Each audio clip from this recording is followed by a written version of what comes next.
Yeah, I discovered my passion for art my very early years. My primary school life, when we scratched images in the sand and on concrete surfaces. That took me quite a bit of time to determine. But with more consciousness now, I think I look back and even with the uh, the foundational innocence, up to this level of consciousness, essentially my inspiration is from life.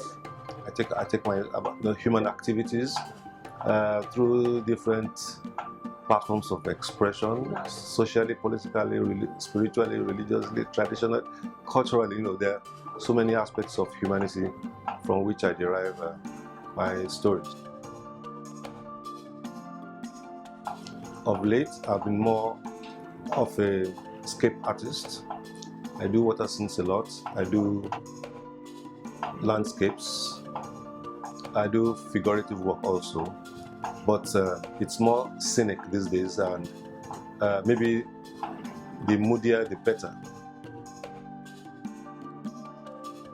To determine the very best is not easy, but I don't forget what one of my teachers then, who's today still a senior colleague and my infinite mentor, Mr. Koladoshno, would tell us. He would say there are three kinds of advice he would give us.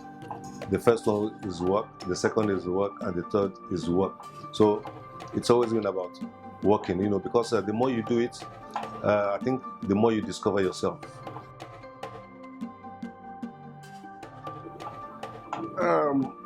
I thrive best in maybe a rather secluded environment, maybe with a couple of familiar faces. The artist is not comfortable with everybody around, but there are certain colleagues, friends, even some members of the family I wouldn't mind having around who, in fact, could rub me off positively, instead of taking away from my inspiration of the moment. So essentially, it's a quiet scenario, maybe some music.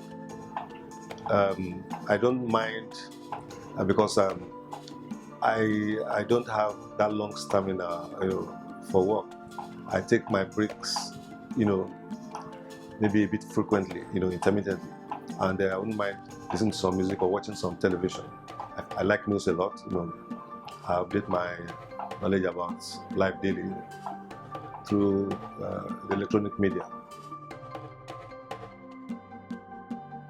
Any kind of creative work, that's well done, that meets certain parameters, that can deliver high content,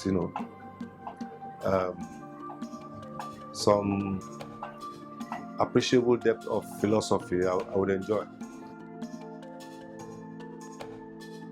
I think if I interfere with the cultural transition or crystallization, I think that would be wrong, because one should allow nature have its way. Most of the evolution that takes place are usually occasioned by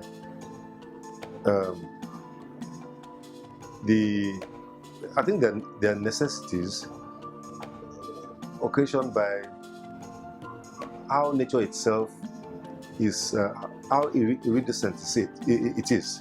New dawn, new experiences, new desires. All these things come together to influence how we think, how our thoughts are shaped, the thoughts that become actions. So it will be, and sometimes they're unique, they're peculiar to the individual, and individuals make up society. So with our colorful, colorful array of thoughts, and emotions. Some of these things are about to happen, some of them even up to the point of the occasional conflict. So I think it's nature taking care of itself.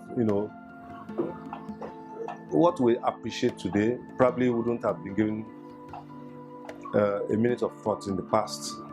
Values sometimes determine what is tolerated or accepted by society. There are some things that will always stand the test of time. Some new things will come, they will fizzle out. Some will outlive the others. So it's a cycle that I don't think I want to take. Everybody, an artist, has a duty to be selfish to his thoughts, his inspirations, and deliver to the best of his ability and experience. And time will be the judge. Time is always the judge of what we do now, including the works of the masters of the High Renaissance. And I probably would make my choice from that period. Yeah, there are too many of them that I love. It's difficult to make a choice. Too many great masters of God, has been too kind to humanity. The volume, the plethora of talents He has deposited in our realm. It's unimaginable. So it's always there. I can have my pick from any generation. Da Vinci, Michelangelo, Monet. In Nigeria here, I wouldn't mind a piece of Grillo. I've seen some great works of late Professor Enwonwu. Too many great artists. So I would like to stick my neck out. This is Ramati Art Africa.